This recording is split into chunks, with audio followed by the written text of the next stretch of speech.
Welcome back to the Holistic Freedom Secrets Podcast. Episode 81. What's up, everyone? Happy Monday. Happy early day. And today is B Day. This is episode 81. 80. Just said it. You did just say that. Yep. I'm Coach Tensi. This is Coach Soul. Happy to be here with y'all. We have a really cool topic today, which is It's called Another Look, Restoring Self-Respect for the Good of Humanity. And that's because it's B-Day, right? So during our podcast episodes, we go through our 5-prong healing system, and they correspond with the days of the week. And our 5-prong healing system consists of the concepts be, cleanse, fuel, move, and shine. It's B Day, so that means it's Monday. And that concept encompasses what it means to be, right? What beingness, you could say consists of or is all about. And beingness is a very peculiar contemplation that one can embark on, because without some guidance, you don't ever really think about it. You never really put your attention to what does it mean that I am a human being, because what it feels like is I'm a human doing, not a human being. I'm a human doing, right? I'm always doing what I'm told. Whether that's going to work or doing tasks in a specific way or trying to mimic, and model what I've seen from somebody else. I'm always doing something, and I'm never really just being. At least that's how it feels. And on the surface, you could say that's true. But behind the surface, we are indeed human beings. And in fact, all beings are beings. Plant life, animal kingdom, atoms and molecules in a rock. They're all actual beings.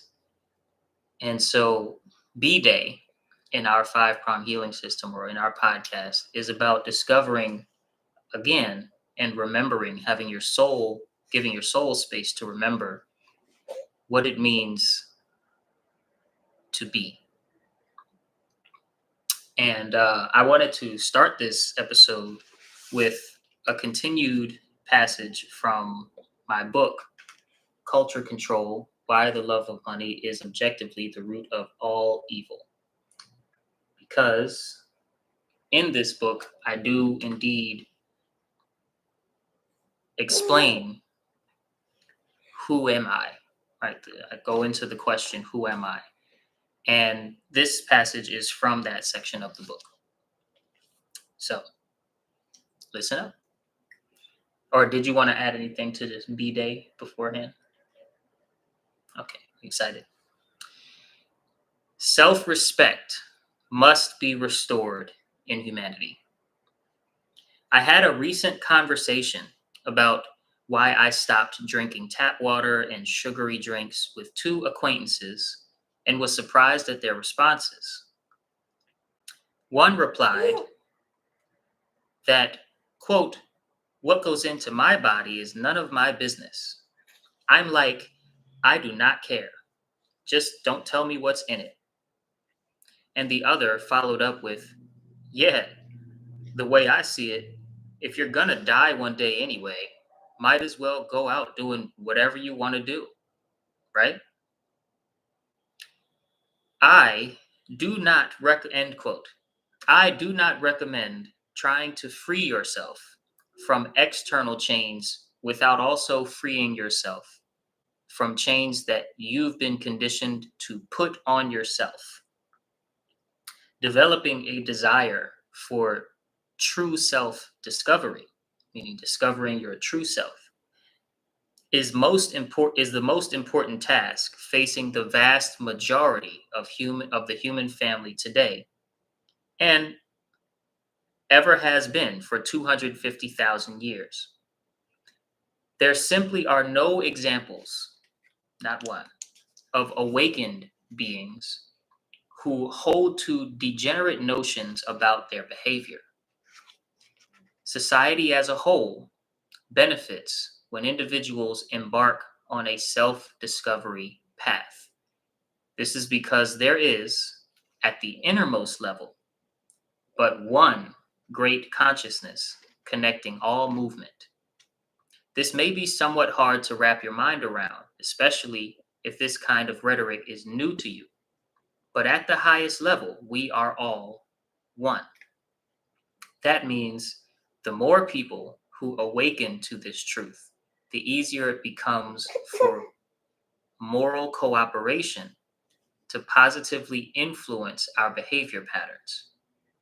True stillness beyond effort and thought can be extremely hard to reach for many people.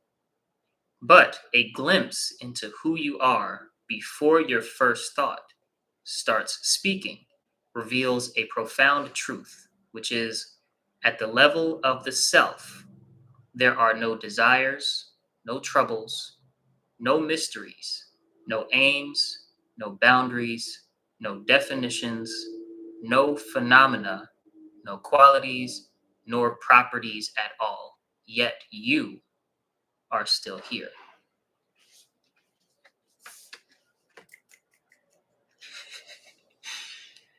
What does that mean to you now, after having written, what?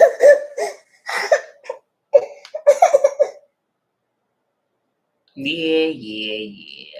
Little girl. This is our celebrity guest only.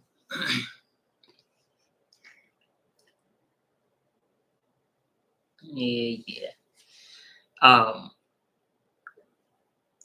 Well, first, let's just let the words kind of sink in, and let's ask the audience, what does that mean to you? Put it down in the comments, and also just kind of let it wash over you. If you're watching this as a replay, run it back one time and see if something hits you in a different way.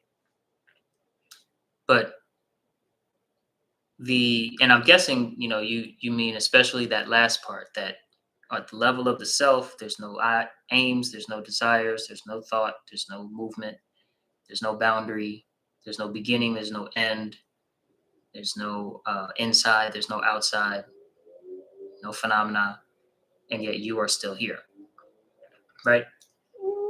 Overall, any thoughts, any new interpretations, any like, was it like a whole affirmation, like, yeah, that's true, and here's why, It's definitely true. It means that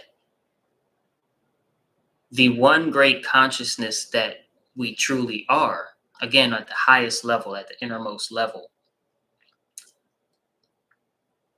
is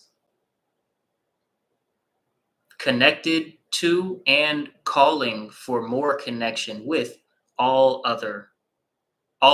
things beyond our individuated consciousness, or the seeming boundaries that we have as individuals, right? The things that make us feel like and give us the opportunity to experience life as individuals. That connection it's like an inner calling that is natural to all things. And of course, within that, there's the principle of rhythm, and everything has its individual kind of frequency, and some frequencies harmonize better with others. But yeah, what it means to me is that one consciousness is always calling for more and more connection. And in regard to the conversation that I was having with two acquaintances that were like, yeah, I still drink tap water and sugary drinks, and I don't care what I put in my body. it feels like a complete disconnect with their own vessel that gives them, the opportunity to experience life temporarily as an individual, and almost a disrespect to this vessel that, if taken care of, at least to a minimal extent, could connect more freely and without more pain, but like more painlessly, you could say, more effortlessly, to the rest of the world, and as well as fellow man and fellow woman. Mm. Also, there's the piece of it that's, like, well, do you care that you're intentionally being poisoned, and that we can come together and stop that nonsense, with just enough connection, with enough people connected to a goal harmonious with our greater good. Can you know can you muster up some care on that, I would think, very intuitively good goal to have? And in conversations like that, it would seem, no, I don't have any care in the world for, I just want to die. Basically, that's what they sounded like to me. Oh, I don't care, I'm gonna die one day, so I just want that. And that's a sad existence to me. Yeah. Um, and I remember being in that position of in life, having that perspective of, yo, these for me it was these snickerdoodle cookies and IHOP pancakes and cream soda is so good. And Shout out to cream soda. That was my weakness. and I don't really care about how unhealthy it is, because I didn't know exactly to the levels and the depths of evil that people would go in, and I assumed that the food industry was like completely on my side, and like they wouldn't go so far, like they wouldn't put certain things in there. So that misbelief was also like contributing to my carefree, like it don't really matter, like I'm gonna eat whatever, and then maybe when I'm a little older I might change, if something gets real serious, but probably not, like just drifting through life. But I still had like these goals and things, so I didn't intentionally want to harm myself. Like that wasn't my I'm gonna harm myself, yeah, you know but I was, and I had that same mind frame, so I completely understand. Like, and for me, and I can't speak for them, and I can't speak for anybody else, Mhm. but for me, I felt like I did feel a disconnection Mhm. with myself, and I didn't know how to bridge that gap, and I didn't know how to really pull myself out of a form of both anxiety and depression that I was experiencing. Like I didn't I didn't quite feel connected to me or to the world, because I started to see some of the bad things that go on in the world in other ways, and a little desensitized. Mhm. So I understand it, and I've been there. And it really wasn't until someone like my really close to me, my mom, that I love so much. She's amazing to me, and she's been like my hero for many years of my life.